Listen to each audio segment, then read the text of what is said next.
অপর্ণাকে সাথে নিয়ে অপর্ণা যে মণ্ডপ থেকে আর্যর কাছে পালিয়ে গেছিল সেই মণ্ডপেই আবার ফিরে আসলো আর্য।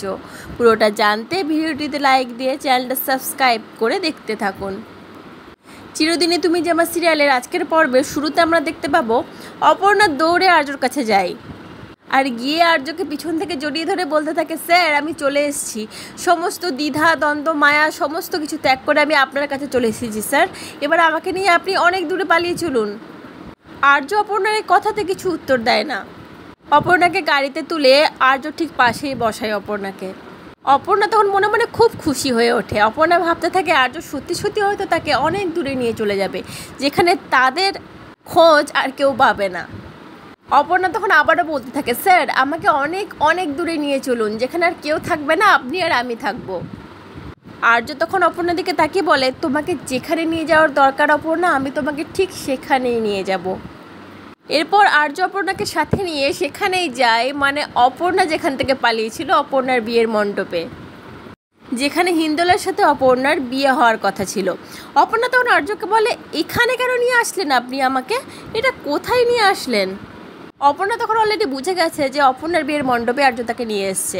আর্য তখন বলতে থাকে, আমাদের ভবিতব্যে যদি লেখা থাকে তোমার সাথে আমার মিল হবে তাহলে হবে, আর যদি না থাকে তাহলে হবে না, তাই বলে বাবা মাকে এভাবে কষ্ট দেওয়া ঠিক নয় অপর্ণা। তারপরে অপর্ণাকে আর্য নিজে হাত ধরে নিয়ে যায় তৈরি করতে, অপর্ণার গলায় মালা পরিয়ে দেয়। তারপরে হঠাৎ অপর্ণার পায়ের কাছে বসে পড়ে। অপর্ণা তখন বলে ওঠে, স্যার এখানে বসছেন কেন, কি করছেন কি আপনি? তখনই অপর্ণার পায়ে হাত দেয় আর্য, আর এইটা দেখে অপর্ণা আরও যেন আড়ষ্ট হয়ে যায়। তখন অপর্ণা আবার জিজ্ঞেস করে, আপনি আমার পায়ে কেন হাত দিচ্ছেন স্যার? আর্য তখন হাত উঁচু করে একটা নুপুর দেখায়।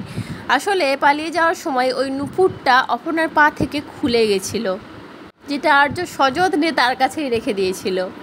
তারপরে আর্য অপর্ণার পায়ে সযত্নে নুপুরটা পরিয়ে দিয়ে বসা থেকে উঠিয়ে দাঁড় করায়।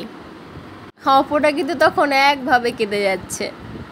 তারপরে অপর্ণাকে নিয়ে নিজের বিয়ের মণ্ডপের দিকেই রওনা হয় আর্য। অবশ্য আর্য যখন অপর্ণার ঘরে ঢোকে তখন কিন্তু কিঙ্কর একবার বাধা দেওয়ার চেষ্টা করেছিল, কিন্তু আর্য তাকে কোনো পাত্তা দেয়নি। অপর্ণার বাবা অপর্ণার মাকে জিজ্ঞেস করছিল, কোথায় যাচ্ছে আর্য স্যার? অপর্ণার বাবা তখন বলে, বুঝতে পারছো না, অপুর ঘরে যাচ্ছে। সবার সামনে দিয়েই আর্য অপর্ণার হাত ধরে সেই বিয়ের মণ্ডপে নিয়ে যায়, যেখানে হিন্দোল ওয়েট করছে অপর্ণাকে বিয়ে করার জন্য। তাহলে কি অবশেষে হিন্দোলের সাথেই বিয়েটা হয়ে যাবে অপর্ণার? কি মনে হচ্ছে আপনাদের? কমেন্ট করে অবশ্যই জানাবেন। পরবর্তী আপডেট নিয়ে তাড়াতাড়ি আসছি। সঙ্গে থাকবেন, সাথে থাকবেন, চ্যানেলটা সাবস্ক্রাইব করে দেবেন। ধন্যবাদ।